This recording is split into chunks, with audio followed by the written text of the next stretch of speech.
Hey everyone, it's Mark here from the Walk Toward the Fire podcast, episode 3. Today is going to be a different kind of a conversation. Just going to share some thoughts on the lost art of lament. To lament.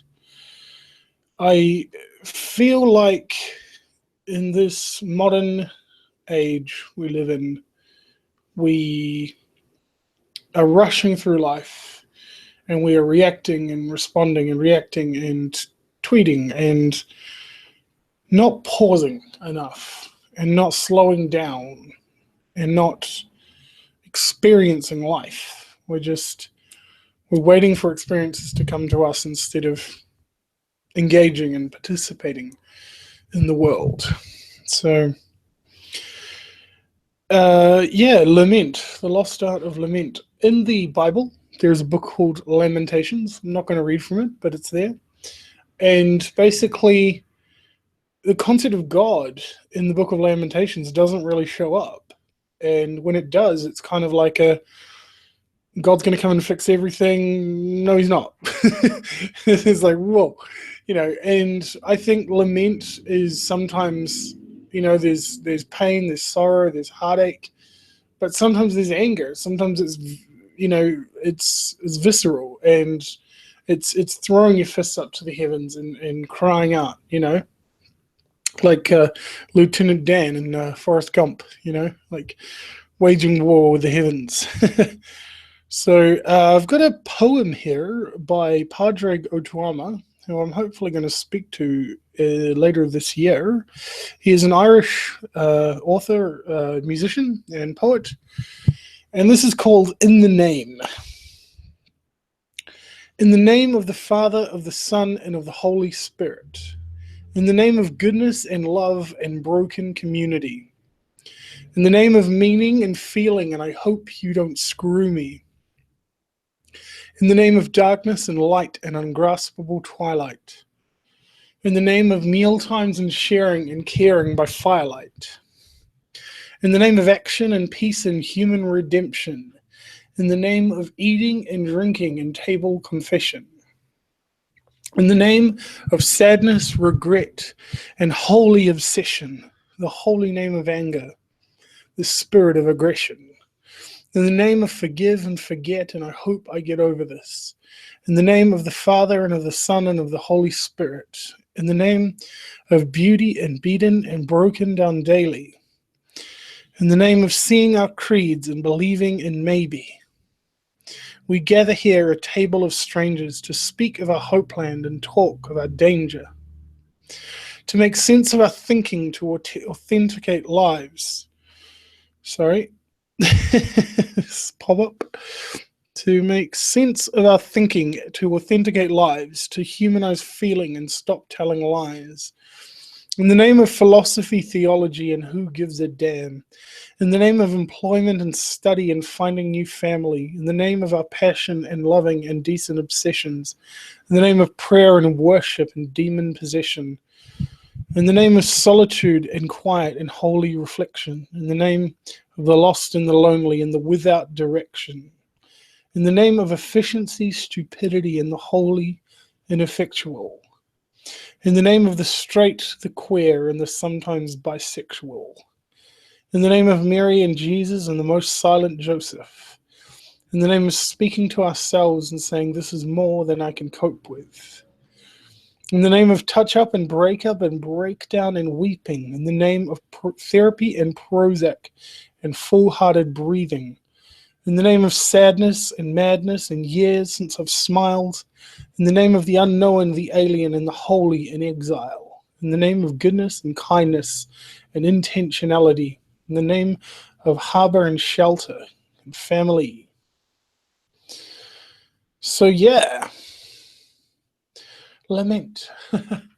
I feel like most of our life is pain avoidance. Most of our life is wanting to disengage with the dark places and not confront. And I think it's interesting. I was thinking of, sometimes a song will come out and just have an impact on society. I was thinking of the Adele song, Someone Like You. And And just the way that these artists and creative people almost lament on behalf of humanity. and it resonates, you know and they speak to us, and they speak a language that we can't sometimes articulate ourselves. um, so I'll keep this one short. I've got a few quotes here. There's a quote I like from Elizabeth Gilbert, who wrote Eat, Pray, Love, and she says, the one thing you know of somebody who is that they have tried for something. And she's got another quote I found here. She says, someday you're going to look back on this moment of your life as such a sweet time of grieving. You'll see that you were in mourning and your heart was broken, but your life was changing. And change happens. Change is inevitable. Change, the times they're changing. But I just want to encourage people just to pause, just stop and breathe and be human. And feel the pain and feel the suffering. I'm a pretty emotional person at the best of times, and one of my favorite movies is the Green Mile, and there's a scene in the movie where the character, I want to say tall old black man, Michael Clark Duncan is his name. He actually died, sadly. Speaking of lament, but he's talking about the pain that he's feeling, and he says it's like glass in my head. He's like, the world is just in so much pain. And there's the storyline with the two young girls that were murdered, and he's explaining he's holding Tom Hanks's hand and basically showing him what happened, and it takes him to this flashback where the guy who was the killer, the actual killer, says to one girl, he says, if you don't shut up, I'll kill your sister. And he turns to the other girl and says, if you don't shut up, I'll kill your sister. And he goes, and I just think this line is almost prophetic. He says, he used their love for one another against them. He used their love for one another against them. And I think that's so real and true.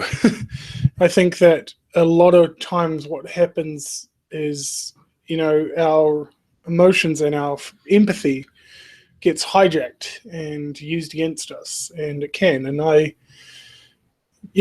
been, it's happened to me many, many times, and I think it's sad, but yeah, I think it's just important to get back to the art of lament and remembering that we are human indeed.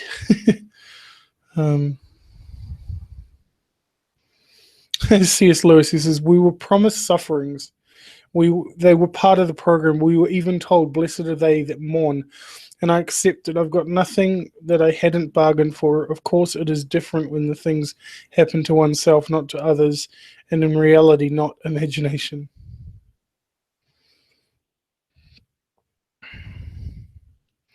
Losing people you love affects you. It is buried inside of you, and it becomes this big, deep hole of ache. It doesn't magically go away, even when you stop officially mourning.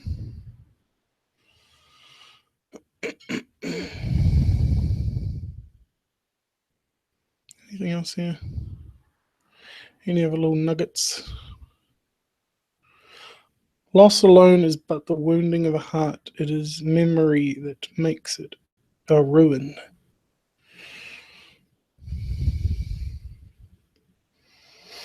To whom could I put this question with any hope of an answer? Does being able to live without someone you loved mean you loved her any less than you thought? Oh, that one doesn't dig up memories or pain for me. No, not at all. That is a funny one. The moment you talk about heartache, people say, oh, they imagine that you had to be with someone to have your heart broken, and you don't. You can love somebody without them loving you back. And that is probably one of the deepest pains imaginable, I imagine. But let's not talk about that too much. But thanks for listening, and I hope you enjoyed this.